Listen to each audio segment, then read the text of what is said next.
우리가 볼 본문은 6월 3일 우리 대한민국 새 지도자를 이제 뽑기 전에 우리가 이 본문을 깊이 있게 한번 생각해 볼 필요가 있습니다. 새 지도자가 뽑히는 것 너무너무 중요하다는 것이죠. 새 지도자에 의해서, 지도자, 리더에 의해서 우리의 삶의 질까지 영향을 미친다는 거죠. 너무너무 중요합니다. 최근에 천국보다 아름다운이라는 그 드라마가 방영이 되고 있는 것 같아요. 저도 우연히 이제 저희 집사람이 틀어놓은 걸 이제 봤는데, 김혜자 씨 아시죠? 여러분, 김혜자 씨 권사님이에요. 교회 다니시는 권사님이에요. 연세도 지금 한 80 넘으셨잖아요, 그죠? 근데 이제 노인이신데 그분 드라마도 열심히 이제 촬영도 하시지만 화장품 광고에도 이렇게 아파트에 보니까 열심히 나오시더라고. 그런데 그 부분이 이제 주연으로 지금 있는 천국보다 아름다운 내용은 이제 제가 자세히는 잘 모르겠어요. 근데 제가 본 드라마 장면은 이제 지옥에 대한 장면입니다. 지옥. 사람이 죽어가지고 지옥을 가는 거예요. 근데 어떤 사람은 임사체험이라고 해가지고 이게 지옥에 와야 될 사람이 아닌데, 천국에 와야 될 사람이 아닌데 죽음을 체험한 사람들도 이제 있는 거죠. 그래서 어떤 사람은 이제 자기가 이 땅에 사는 동안에 죄를 얼마나 졌는지 저울에 이제 저울에 올라가가지고 자기 죄를 달아보는 그런 일도 이제 있더라고요. 그런데 제가 유심히 이제 본 것은, 사람들이 이 땅에 살면서 자기가 지은 행위에 따라서 이제 벌을 내리는데, 그 중에 정치인이 이제 지옥으로 온 거예요. 여러분 어떻겠습니까? 정치인이라고 그랬더니 지옥에서는 그냥 두 말 안고 입을 찢어가지고 혀를 잘라내버리는 거예요. 너 뭐 하다가 와서, 그러니까 정치인이라 그러니까 아예 두 말 하지 않고 혀를 갖다가 밑바닥에서부터 그냥 잘라내버리는 거예요. 근데 어떤 사람은 이제 지옥에까지 자기 아내를 찾으러 온 사람이 있어요. 대신 이제 조건이 지옥의 모든 것을 경험을 해야 되는 거예요. 그래서 지옥불에도 들어가기도 하고 그러면서 지옥에서 이제 자기 아내를 막 찾아 나서는 그런 내용인 것 같더라고요.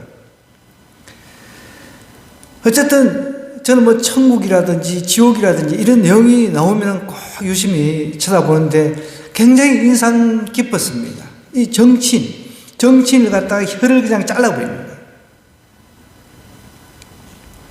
우리가 뽑아야 될 사람, 어떤 정치인을 뽑아야 됩니까? 오늘 그 내용이 성경에 기록되어 있습니다.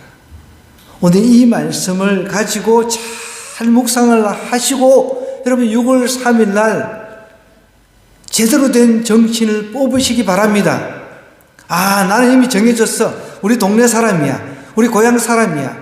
우리 선후배야. 이런 사람들도 있을 것입니다. 그러나 우리 믿는 사람은 하나님께서 원하시는 사람을 뽑아야 된다는 그런 기준을 가지고 있어야 된다는 거예요.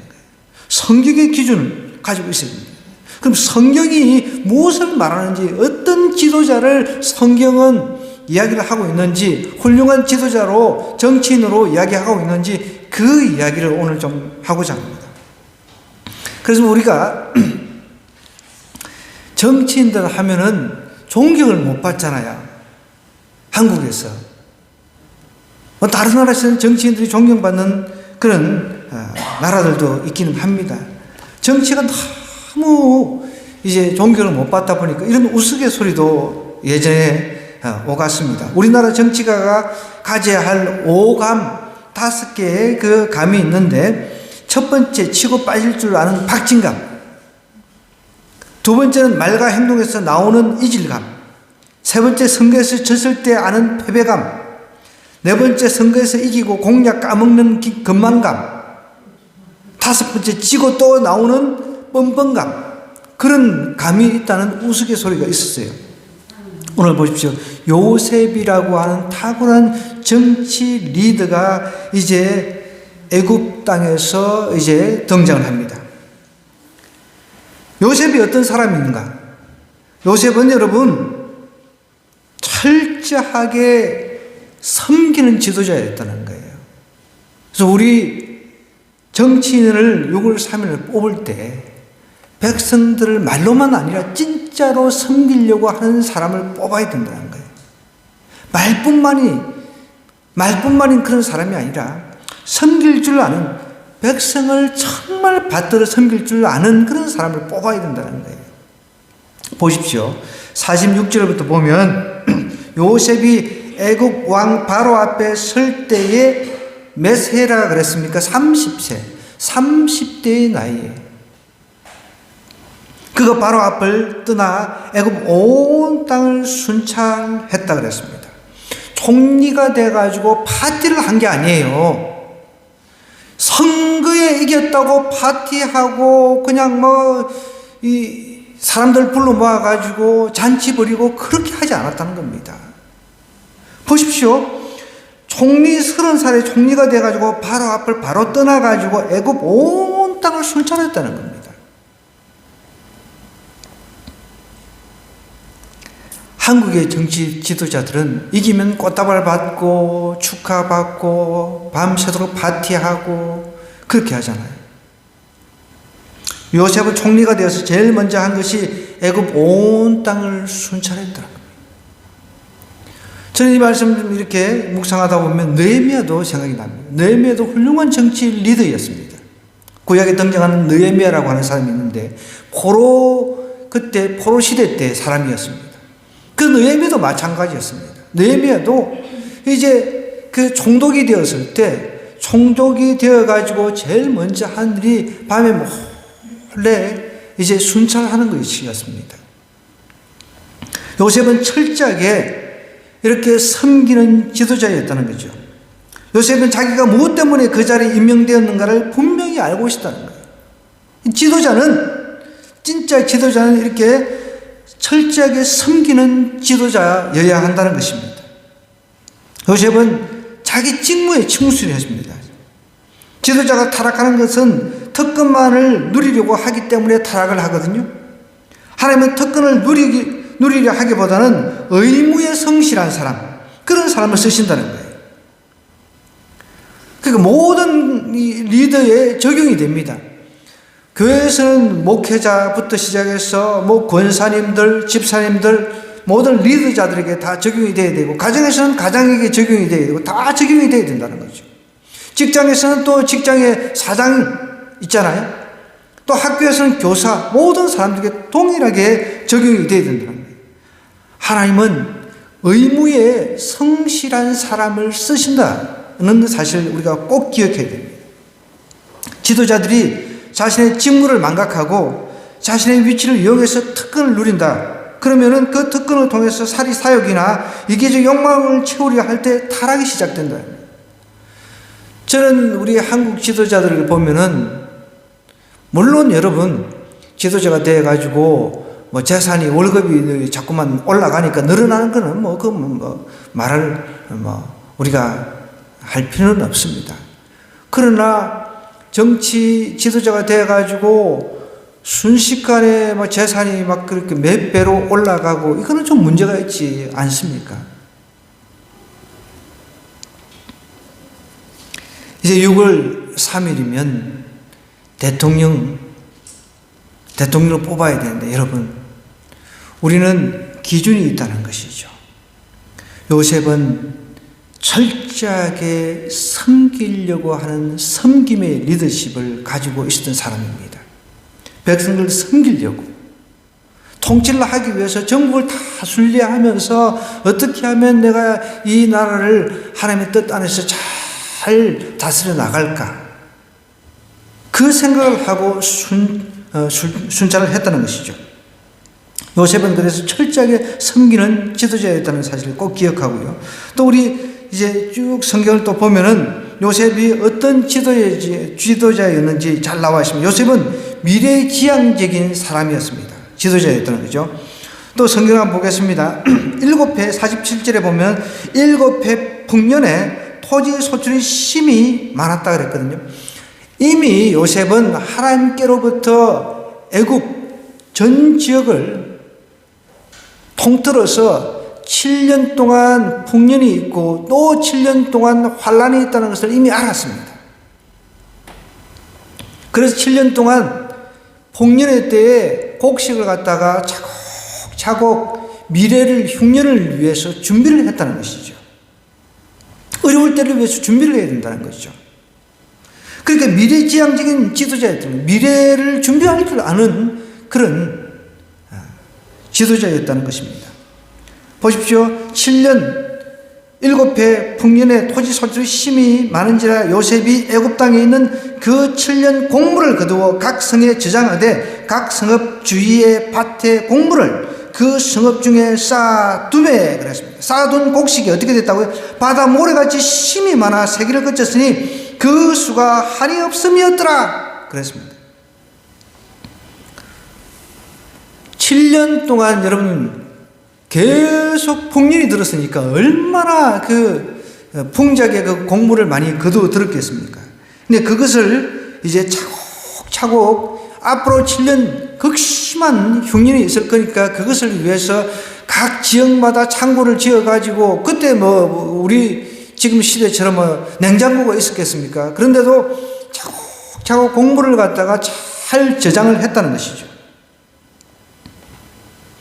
하나님께서 계시해 주신 대로 7년 풍년이 찾아왔습니다. 요셉은 곡식을 낭비하지 않고 7년 흉년을 대비하기 위해서 차곡차곡 저장했습니다. 그냥 부어라 마시라 먹고 마시는데 다 써버렸다면 7년 흉년은 절대로 견뎌낼 수가 없었을 것입니다. 미래를 보는 눈이 있었다는 거죠. 리더는 미래를 보는 눈이 있어야 돼요. 무작정 다 그냥 퍼주고 해가지고 나중에 7년 이후에 모든 것이 고갈되는 그런 리더자를 뽑는다고 한다면은 우리에게도 큰 어려움이 닥치죠. 앞으로 우리 다음 세대들이 더 잘 먹고 잘 살 수 있도록 이제 차곡차곡 준비해가는 그런 리더들을 우리가 뽑아야 된다는 것이죠.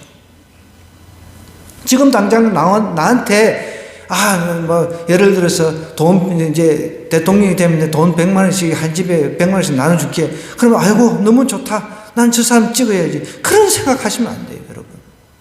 아니, 저도 좋지요, 주면은. 아니, 돈 그냥 100만 원씩 공짜로 나눠준다는데 싫어하는 사람 누가 있겠습니까? 그런 데 쏟기면 안 됩니다, 여러분. 그러면 우리는 당장 받아먹어서 좋지요. 그 100만 원 가지고 그냥 막 부으라 마시라고 그냥 쓰면 되니까. 요즘 100만 원도 쓸 일이 별로 없죠. 없잖아요. 그런데 전 국민에게 돈 100만 원 나눠준다고 생각해보면 그게 얼마나 큰 돈입니까? 그러면은 나중에 몇 년 후에는 그 마이너스 되는 것을 누구한테 책임을 돌리냐는 거예요. 우리 후부 세대, 자라나는 우리 자녀들 세대에 그 모든 것이 세금이 부과될 수밖에 없다는 것입니다.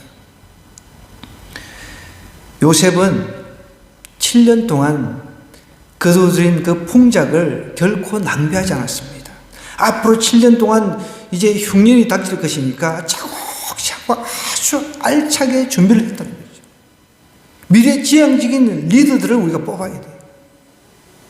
당장 내 눈에 그 공약, 여러분 아까 전에 말했지만 정치인들이 입만 가지고 그냥 표를 얻기 위해서 입만 가지고 공약을 떠벌리는 경우가 많이 있습니다. 여기에 쏟기면 안 된다는 거예요. 지도자는 백성들보다 앞서서 미래를 볼 줄 알아야 된다는 거예요. 우리 대한민국은 앞으로 통일도 바라봐야 됩니다. 통일을 위해서 준비하는 그런 리더들을 우리가 뽑아야 된다는 거죠.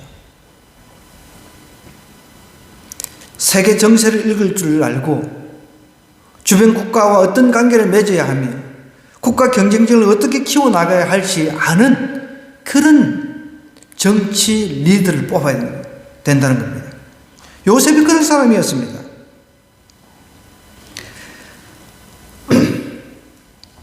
요셉은 미래를 볼 줄 알았어요. 하나님께서 물론 보여주셨지만 그래도 세부적으로 들어가서 7년 동안 어떻게 곡식을 저장하고 어떻게 7년 흉년을 준비할지 미리 그러면 14년을 바라보는 거잖아요. 그죠? 대단한 사람이죠. 최소한 14년은 미래를 바라볼 줄 알아야죠. 우리는 고작 대통령제 5년 바라보고 내가 그 5년 안에 뭔가 막 해내겠다 이렇게 하잖아요. 그죠? 그런데 요셉을 보니까 도합 14년입니다. 14년. 물론 그 이상을 바라본 사람이죠. 그런데 하나님께서 보여주신 7년 풍년과 7년 흉년 14년을 바라보고 준비를 철저하게 했다는 것입니다. 우리도 그런 리더들 뽑아야 됩니다. 당장 나한테 돈 몇백 준다 한다 이런 사람을 뽑을 것이 아니라 과연 국가 앞으로 14년 우리가 생각할 때 통일까지 내다보면서 이런 정책을 펼쳐나가는 그런 리더인지 우리가 충분히 분별할 수 있습니다. 그런 사람을 뽑아야 된다는 거죠. 또 요셉은 과거를 극복한 사람이에요. 우리나라의 정치가 무엇이 문제입니까? 과거를 극복하기는 그냥 정권을 잡으면 복수혈전. 냅다 그냥 복수하고 감옥 다 보내버리고 이런 식이에요. 오늘 성경 자 51절부터 한번 볼까요? 50절부터 흉년이 들기 전에 요셉에게 두 아들이 나되 곧 온의 제사장 보디베라의 딸 아스나시 그에게 낳은지라. 흉년이 들기 전에 홍년의 때에 자식을 낳았어요. 요셉이 그의 장남의 이름을 머나세라 하였으니 하나님이 이름의 뜻은 이것입니다. 이름은 다 밑에 설명이 되었습니다. 하나님이 내게 내 모든 고난과 내 아버지의 온 집 일을 잊어버리게 하셨다 함이요 그랬습니다. 하나님께서 요셉에게 자녀를 주셨는데 그 자녀가 이제 장남이 이름이 머나세예요. 그 머나세 이름 뜻이 내 모든 고난과 내 아버지의 온 집일을 잊어버리게 하셨다 그랬습니다. 잊어버렸다는 의미에서 머나세라고 지은 거죠. 모든 고난의 세월을 원망스럽던 과거 일들을 다 잊어버리겠다는 각오와 결심을 아들의 이름을 통해서 나타내고자 했던 것이죠. 이 두 아들의 이름을 연결시키면 과거는 잊어버리고 이제 하나님이 주시는 열매를 맺는 세월을 향해서 걸어가겠다는 요셉의 확고한 의지가 드러나 있습니다. 과거를 잊어버리지 못하고 과거에 매여서 지도자가 된 후에 복수하는 사람은 지도자의 자격이 없다는 거죠.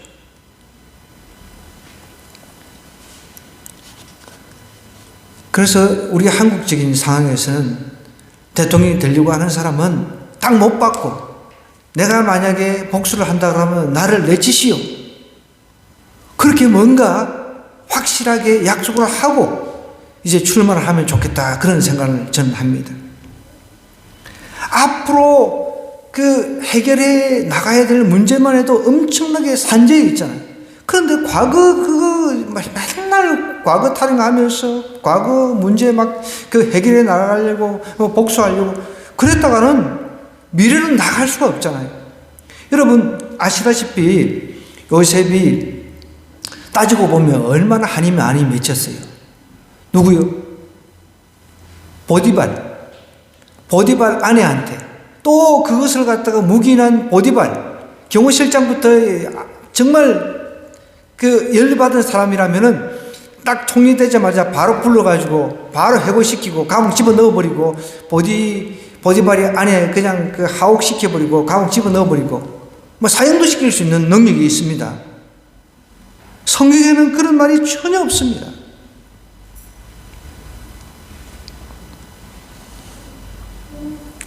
요셉은 과거를 극복한 지도자였다는 거죠. 과거를 잊어버리지 못하고 과거에 매여 있는 지도자는, 우리가 그런 지도자를 뽑아버리면 우리는 피곤한 거예요. 또 한 세월을 보내야 됩니다. 근데 그런 것을 잊어버리고 미래를 향해서 나아가려고 하는 그런 지도자를 우리가 뽑아야 된다는 거예요. 그러면 정책이라든지 이런 것들을 이제 TV 토론을 통해서 우리가 봅니다. 그죠? 그걸 통해서도 우리가, 이 사람은 과거 지향적이구나, 미래 지향적이구나, 우리가 충분히 분별해 낼 수 있다는 것이죠. 그냥 내가 싫어하는 사람은 처음부터 싫어, 들어보지도 않고 그 사람이 무슨 정책을 펼치는지 그냥 싫어, 그렇게 우리가 리더를 뽑아서는 안 된다는 거예요. 다 들어보고 읽어보고, 저도 팜플렛 이렇게 집집마다 들어오는 거 꼼꼼히 체크를 해서 읽어봅니다. 다 읽어봐요. 이 사람이 정말 하나님의 법에 우리와도 굉장히 민감한 연관이 되어 있는 정책이 있다는 것이죠. 특히 우리 그리스도인들에게 예를 들어서 차별금지법이라든지 동성애라든지 이런 것들이 우리 기독교인들에게는 굉장히 민감한 법이기 때문에 그런 법을 통과시키려고 하는 리더는 우리가 절대로 지지를 해서는 안 되죠. 예를 들어서 동성애는 죄입니다. 그 성경이 하나님께서 그렇게 죄라고 이야기를 했단 말이에요. 동성애 괜찮습니다. 그 이제 소수차별금지법 통과시키겠습니다. 이런 리더들을 우리가 뽑아서는 안 된다는 거예요. 그거는 뭐 괜찮고 뭐 다른 거면, 여러분, 그 한 가지 법만 가지고도 이 사람은 하나님의 법에 위배되는 사람이다라는 것을 우리가 분별할 수 있어야 된다는 거예요.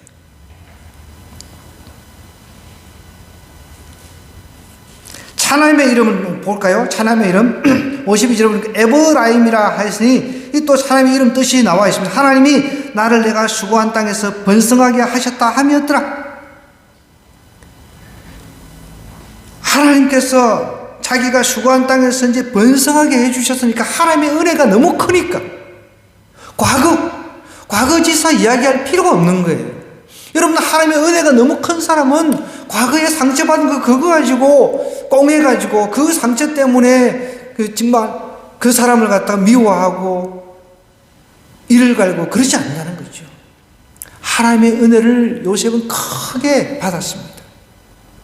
자기가 17대 때부터 이제 30세, 13년, 무려 13년이라고 하는 고난의 세월을 겪었단 말이에요. 그런데 그 13년이라는 세월이 적은 세월은 아니잖아요, 사실. 하나님의 은혜가 너무 크니까 자기가 총리가 되고 이제 온 나라를 다스리는, 애굽의 천역을 다스리는 총리가 됐습니다. 근데 하나님께서 풍성한 7년을 주셨어요. 결혼도 하고 자녀를 낳고. 그래도 그 아픔의 상처는 남아있잖아요. 우리가 칼 같은 데 베이면 상처가 있듯이. 근데 그 상처라 해가지고 평생 가는 건 아니잖아요. 저도 그 소 꼴배다가 제가 그때 크게 베었어요. 기억자로 이렇게 완전히 지금 기억자로 흉터가 남아있거든요. 어릴 때. 소 꼴 베는 게 뭔지 모르는 사람들이 있을 것 같은데, 소가 풀을 먹잖아요. 그러면 이제 꼴을 이제 베가지고 낫지를 해가지고 이제 꼴을 이제 소풀을 갖다가 망태라고 하죠. 망태 집어 넣어가지고 이제 집에 가서 소를 이제 먹이고는 했거든요. 근데 소 꼴을 베다가 낫을 이제 잘못 놀려가지고 바로 그냥 막 찍어버렸는데 피가 줄줄줄 나는 거예요. 그때는 아팠죠. 그리고 뭐 그때는 뭐 치료가 어디 있습니까? 병원이 어디 있었어요? 아무것도 없었어요. 코를 풀어가지고 아주 민간요법입니다. 지혈을 시켰습니다. 코를, 말도 안 되는 거죠. 코를 코가 좀 끈적끈적 하잖아요. 그죠? 코를 풀어가지고 그 다음에 쑥을 뜯어가지고 쑥을 비벼가지고 이렇게 접착을 해가지고 지혈을 하는 게 전부였습니다. 그 흉터가 이렇게 크게 남아있어요. 근데 그때만 아플 뿐이지, 낫고 난 뒤는 제가 여기에 대해서 기억은 남아있잖아요. 기억이. 굉장히 큰, 저한테는 어릴 때 사건이었으니까. 근데 이거 가지고 내가 나 때문에 말이야, 저 원수 같은 그러지 않잖아요. 우리가 과거로 자꾸만 회개해서 과거에 나한테 잘못한 사람들을 파헤쳐가지고 내 원수적을 갚아야지 이렇게 해버리는 그런 리더는 뽑아서는 안 된다는 거예요. 요셉은 그런 리더가 아니었습니다. 과거에 아픔이 있었어요. 그런데 뭐라고 고백합니까? 하나님께서 그 모든 고난, 고통을 잊게 해주셨다고 아이 이름에다가 그 이름을 지었다는 거예요. 에브라임이라고. 내 모든 고난과 내 아버지 온 집을 잊어버리게 하셨다 하며, 리더는 하나님의 은혜를 알아야 돼. 마지막 하나가 있습니다. 지도자의 자격 하나가 더 있습니다. 이제 우리 53절로 쭉 읽어보면 애굽 땅에 이제 7풍년이 그치고 요셉의 말과 같이 7배 흉년이 들기 시작했습니다. 중요한 것은 위기 관리를 잘하는 리더가 대한민국의 리더로 뽑혀야 되는데 우리가 그런 사람을 뽑아내야 된다는 거예요. 자, 각국에는 기근이 있었습니다. 그러니까 애굽 땅만 기근이 있었던 것이 아니라 각국 온 나라가 기근이 있었다는 거예요. 애굽 온 땅에는 먹을 것이 있더니 애굽에는 이미 차곡차곡 7년 동안 준비를 했잖아요. 그런데 다른 나라는 7년 동안 풍년을 맞이했는데 흥청망청 부어라 마시라 다 먹고 소비를 다 해버렸어요. 그런데 7년이라고 하는 환란이 닥친 거예요. 그럼 우리 삶 속에서도 잘 될 때도 있고 못 될 때도 있고, 그죠? 사업도 잘 될 때도 있고 안 될 때도 있고 그렇잖아요. 잘 나갈 때도 있고 못 나갈 때도 있습니다. 그러니까 안 될 때를 준비를 하는 그런 리더가 필요한 거예요. 그런 리더십이 우리에게 필요하다는 것이죠. 애굽 온 땅이 굶주리며 백성이 바로에게 부르짖어 양식을 구하는지라 바로가 애굽 모든 백성이 이르되 요셉에게 가서 그가 너희에게 이런 대로 하라, 그렇게 주문을 했습니다. 온 집안에 기근이 있으며 요셉이 모든 창고를 열고 애굽 백성에게 팔세 애굽 땅에 기근이 심하며 각국 백성도 양식을 사리고 애굽으로 들어와 요셉에게 이르렀으니 기근이 온 세상에 심함이었더라. 아니, 이제 성경을 읽으면서 우리가 이런 생각을 할 겁니다. 아예 그냥 7년 이제 풍작을 통해 가지고 엄청나게 많이 거두었는데 그냥 무료로 딱 이때 보면 딱 무료로 그냥 나눠주면 되잖아요. 돈을 받고 팔았다고 성경이 이야기를 하고 있어요. 그죠? 아니 그냥 이제 7년 후 이제 풍년 동안에 이제 많이 거두었으니까 찾아오는 사람마다 다 무료로 나눠줘. 무료로. 이렇게 하지 않았다는 거죠. 여러분, 우리가 그걸 알아야 돼요. 세상에 공짜는 없다. 우리 옆 사람하고 이렇게 이야기를 하십시다. 세상에 공짜는 없다. 우리나라 사람들이 공짜를 너무 좋아해가지고 날아가는 총알도 받아먹는다 그러잖아요. 공짜라면. 이게 말이 됩니까, 여러분? 공짜라고 하면, 공짜로 준다고 하면 너무 좋아가지고 날아가는 총알도 받아먹는다는 거예요. 요셉은 그렇게 하지 않았다는 거예요. 그 요셉 보고 우리가 아주 지독한 리더다라고 할 수도 있겠지만 전혀 우리가 그렇게 생각해서는 안 돼요. 오해해서는 안 됩니다. 요셉은 백성을 계몽하는 지도자였다는 거죠. 온 집에는 기근이 있으며 요셉이 모든 창고를 열고 애굽 백성에게 팔았다 그랬습니다. 술을 헤아릴 수 없이 많은 곡식을 저장해 두었습니다. 그런데 이렇게 곡식을 많이 쌓아두고 그냥 백성들에게 주면 될 텐데 애굽 백성이 팔았다는 거예요. 요셉이 미래를 보고 있었기 때문에 흉년의 기간이 짧지 않음을 알고 있습니다. 이럴 때 곡식을 백성들에게 그냥 줘버리면 어떻게 됩니까? 쉽게 낭비를 해버린다는 거예요. 우리도 그렇잖아요. 코로나 시국을 우리는 겪었습니다. 나라에서 돈을 줘가지고 인당 얼마씩 줘가지고 그죠? 막 쓰게 했잖아요. 돈 쓰라고. 그래, 그거 가지고 저희도 평소에 못 먹던 바삭과자를 내 식구가 가서 먹어봤습니다. 평소에 먹을 수가 없으니까 돈이 있어야 먹죠. 그래서 냅다 써버렸어요. 바삭과자를. 요셉은 미래를 보고 있기 때문에 그냥 무료로 나눠주면 다 그냥 흥청망청 쓴다는 걸 알았다는 거예요. 그래서 여러분, 우리 공짜 좋아하면 안 돼요. 나라에서 공짜로 돈 나눠준다 그러면은 아이고 옳거니 좋다. 그렇게 생각하면 절대 안 돼. 나중에 그 청구서는 누구에게 돌아갑니까? 우리 후손들에게 다 돌아간다는 거예요.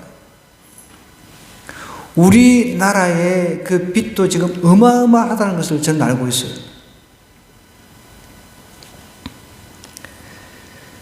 저는 대형교회 부목사 시절에 참 안타까운 것을 한번 경험을 했던 적이 있는데 노숙자들에게 돈을 나눠주는 것이었습니다. 노숙자들이 이제 교회가 크다 보니까 목요일이면 목요일 날 이제 돈을 나눠주는 거예요. 1,000원씩 나눠주었습니다. 많은 돈도 아니었어요. 1,000원씩 나눠주었어요. 그런데 수백 명이 줄을 섰습니다. 노숙자들이. 그러면 이제 저는 담당이 아니었어요. 제 담당은 아니었어요. 다른 목사님이 그걸 담당을 했는데 노숙자 돈 나눠주는 사역. 이 돈을 1,000원씩 이렇게 나눠주면 이분들이 그것을 이렇게 모아가지고 미래를 준비하는 것이 아니라 바로 즉시 가가지고 술을 사 먹었어요. 그리고 나서 옷을 싹 바꿔 입고 또 줄 섭니다. 그래서 담당 목사한테 제가 그런 제안을 했어요. 나는 그렇게 돈만 나눠주는 건 반대다. 복음을 제시를 하고 복음을 먼저 주고 그렇게 1,000원짜리 나눠주는 것은 나는 찬성하지만 돈만 나눠주는 건 나는 반대다. 그렇게 제가 이야기를 했던 적이 있습니다. 그래서 제가 노숙자 사역하는데 큰 그 사역하는 단체에 제가 강사로 초빙을 받아가지고 한번 강연을 한 적이 있습니다. 제가 간증도 하고. 근데 거기는 제가 시키는 대로 하더라고요. 복음을 먼저 제시를 합니다. 노숙자를 불러놓고 예배에 같이 드리고 복음을 제시하고 그리고 난 뒤에 이제 먹을 것들 나눠주고 돈도 나눠주고 이렇게 하다 보니까 그 안에서는 복음을 듣고 예수 그리스도의 복음을 듣고 경신이 되는 이제 변화가 되는 사람이 나오더라는 거예요. 그렇게 변화된 소수 몇 사람이 그 노숙자 사역을 돕는 일이 일어나더라는 거예요. 사회복지 예산이 여러분 많으면 많을수록 게으른 사람이 늘어난다는 사실을 기억해야 됩니다. 노동 없이 돈을 번 사람들의 재산은 한순간에 탕진하고 만다는 거예요. 우리가 요셉을 갖다가 아주 악독한 리더다라고 말을 할 수가 없는 거예요. 정말 미래를 바라볼 줄 아는 사람, 백성을 계몽하는 그런 지도자였다는 거예요. 최근에 보니까 여러분 뽀빠이 이상용 씨 들어보셨어요? 저는 그분을 직접 만났어요. 제가 부목사 시절에 그분이 예수 믿는 사람입니다. 자기 후배, 그분이 이제 ROTC 장교 출신이거든요. 그분이 자기 후배가 이제 후배 딸이 애를 낳아가지고 이제 돌잔치 때 사회자로 초빙을 하셨어요. 그래서 같은 테이블을 같이 만나서 이제 저희는 이제 뭐 목사님들 이렇게 다 동원돼가지고 이제 가서 축하하고 했는데 아유 뭐 기도 듣고 그때 우리는 뭐 뽀빠이 하면은 뭐 이상용 씨 하면 뽀빠이로 유명했거든요. 방송인이고. 근데 최근에 돌아가셨어요. 근데 이분이 돌아가시고 난 뒤에 선행이 이제 드러났는데 어떤 선행이냐면 한 달에 300만 원씩 뽑아가지고 그것도 새 지폐 있잖아요. 깨끗한 지폐 은행에 가가지고 300만 원을 뽑아가지고 매일 이제 어려운 사람들 돈을 나눠줬대요. 1,000원씩. 어떤 사람은 이제 사람마다 틀리니까 노숙자들은 어려우니까 뭐 보통 여러분 리어카 끌고 가가지고 그 파지 주워봐야 돈이 얼마 안 되잖아요. 몇만 원 남짓인데 어떤 경우는 이제 막 2만 원 가까이 주기도 하고 또 다른 사람들 좀 어려운 사람들 있으면 1,000원짜리 몇 장씩 나눠주기도 하고 어려운 사람들 있으면 그렇게 물질을 어려운 사람들을 위해서 매달 300만 원씩 뽑아가지고 그렇게 나눠줬답니다. 그뿐만 아니라 어린이들 수술하는데 수술비 해가지고 100억인가 하여간 어마어마한 돈을 썼더라고요. 정말 대단하지 않습니까? 우리는 백성들을 정말 사랑해서 그들에게 필요한 것을 나눠주고 그 백성들이 단순히 그것만 받아먹고 여기가 좋사오니 이것이 좋사오니 이렇게 사는 사람으로 만들지 않고 뭔가 그것을 발판 삼아가지고 새롭게 나아갈 수 있도록 만들어주는 리더, 그런 리더를 우리가 뽑아야 된다는 겁니다. 요셉이 그런 사람이었다는 것이죠. 여러분, 우리 주님도 이 땅에 오셔가지고 우리에게 공짜로 다 그냥 나눠줄 수도 있었어요.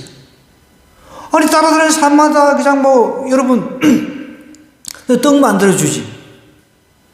빵 만들어주지. 필요한 병 낫게 해주지. 얼마나 좋아요. 그 사람들이 너무 좋아가지고 쫓아다녔잖아요. 그런데 여러분, 예수님께서 십자가를 지실 때 다 도망갔습니다. 예수님 그것이 목표였다면, 목적이었다면, 모든 그 돌을 갖다가 빵이 되라라고 할 수도 있었잖아요. 예수님 그렇게 하지 않으셨다는 거예요. 성경은 게으른 자에 대해서 경고하고 있습니다. 백성들로 하여금 게을러지게 만든다고 하는 것은 그거는 리더의 자격이 없다는 거죠. 뭔가 다시금 일어날 수 있도록 만들어주는 그런 계몽시키는 역할을 하는 지도자가 필요하다는 거죠. 우리는 그런 지도자를 뽑아야 되는 겁니다. 요셉은 그냥 양식을 나눠줄 수가 있었음에도 불구하고 그렇게 하지 않았습니다. 백성들이 땅을 이제 팔기 시작합니다. 요셉은 일단 그 땅을 사두었습니다. 백성들 통제하기 위해서가 아닙니다. 효과적으로 이제 땅을 관리를 하지 못하는 사람들에게는 땅을 맡기면은 여러분 땅이 황폐해지겠죠. 그렇잖아요. 일단 나라에서 사두는 것이 현명하다고 판단해가지고 요셉은 땅을 다 사들이는 거예요.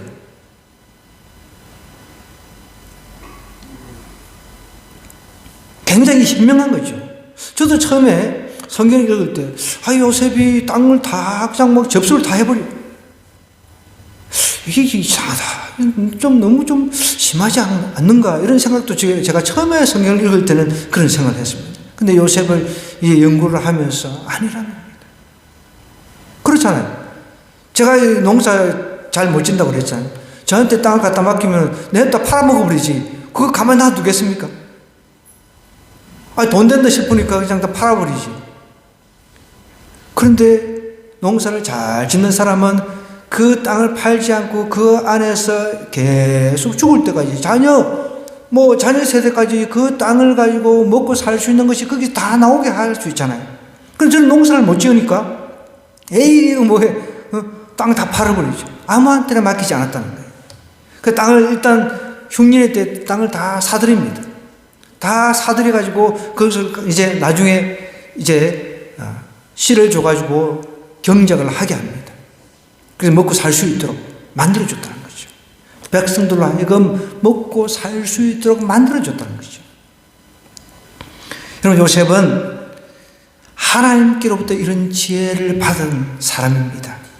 요셉은 하나님과의 바른 관계 속에서 하나님의 인도를 받고 있었기 때문에 이런 지혜를 가지고 흉년의 때는 어떻게 대처해야 될지 알았던 지도자였다는 거죠.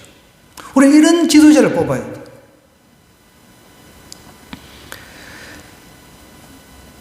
성경 여기 38절에 올라가서 보면 요셉이 이제 총리가 되는 과정에 바로가 신하들에게 이렇게 이야기를 합니다. 이와 같이 하나님의 영에 감동된 사람을 우리가 어찌 찾을 수 있으리요 하면서 총리로 임명하는 그런 내용인데, 요셉은 하나님의 신적 성령에 감동된 사람이었다는 거예요. 성령에 감동되니까 하나님께서 그런 지혜를 주시니까 흉년의 때도 폭년의 때도 잘 대처를 했다는 거죠. 우리가 이제 답이 나왔습니다. 6월 3일 누구를 뽑아야 될지. 정치인이 잘못 리더가 되면은 여러분 백성들이 고통을 당합니다. 우리는 역사 속에서 우리가 함께 이 역사를 지금 살고 있습니다. 대한민국 역사 얼마나 시끄럽습니까? 날마다 데모하고 뭐 아이고 시끄러워. 저도 막 뉴스 볼 때마다 아이고 왜 이렇게 시끄럽나. 리더를 우리가 잘 뽑아야 된다는 것이죠. 자, 요셉은 어떤 지도자였습니까? 철저하게 섬기는 지도자였습니다. 요셉은 미래지향적인 지도자였습니다. 요셉은 과거를 극복한 지도자였다는 것이죠. 요셉은 또 백성들을 갖다가 계몽하는 지도자였습니다. 안 믿는 사람들에게도 칭찬받을 만한 그런 지도자, 그런 사람을 우리가 이번 선거에 뽑아야 됩니다. 성경은 여러분 정치, 경제, 종교 그 전 분야에 대해서 다 말씀을 하고 있습니다. 사실은 과학자들도 이것을 이 성경을 통해서 얼마든지 이 자신의 그 과학을 하는 이유에 대해서 분명히 알 수가 있다는 거죠. 교육자들도 마찬가지입니다. 이 성경을 통해서 어떻게 교육해야 될지 성경이 길잡이가 충분히 될 수가 있다는 것이죠. 우리가 6월 3일 선거를 앞두고 나는 내 멋대로 뽑아야지. 그러면 안 됩니다, 여러분. 좋아하는 그 성향의 사람만 뽑아야지. 나는 이 당이 좋으니까 나는 이 당 사람만 뽑아야지. 난 저 당이 좋으니까 난 저 당 사람 뽑아야지. 여러분, 그렇게 우리가 뽑아서는 안 된다는 거예요. 우리는 하나님의 기준에 적합한 사람. 물론 완벽할 수는 없겠죠. 그런 완벽한 사람은 있을 수가 없습니다. 그래도 최소한의 기준이 있잖아요. 그죠? 하나님이 어떤 리더를 원하실까? 그것을 우리가 염두에 두고 투표를 해야 된다는 것입니다. 오늘 우리가 투표를 앞두고 6월 3일을 앞두고 투표를 앞두고 가장 적절한 리더의 모습을 우리가 본문에서 살펴봤습니다.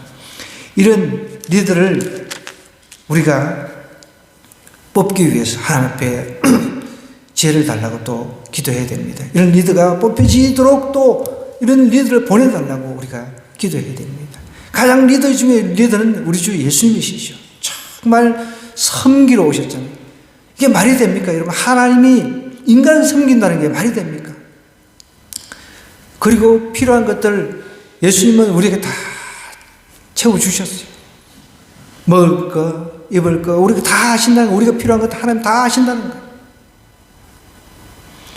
오늘 이 말씀 생각하면서 우리 한번 기도하십시다. 하나님, 이 나라의 미래가 리더에 달려 있습니다. 하나님께서 원하시는 리더가 선택되어지고 뽑혀지게 해달라고 위해서 기도해 주시고요. 정말 하나님을 두려워하고 백성을 섬길 줄 아는 지도자가 뽑혀지게 해달라고 위해서 기도해 주시고, 또 이 지도자는 미래지향적이고 과거를 극복한 그런 지도자, 백성들을 계몽할 줄 아는 지도자가 뽑혀지게 해달라고 주여 한번 외치고 기도하도록 하겠습니다.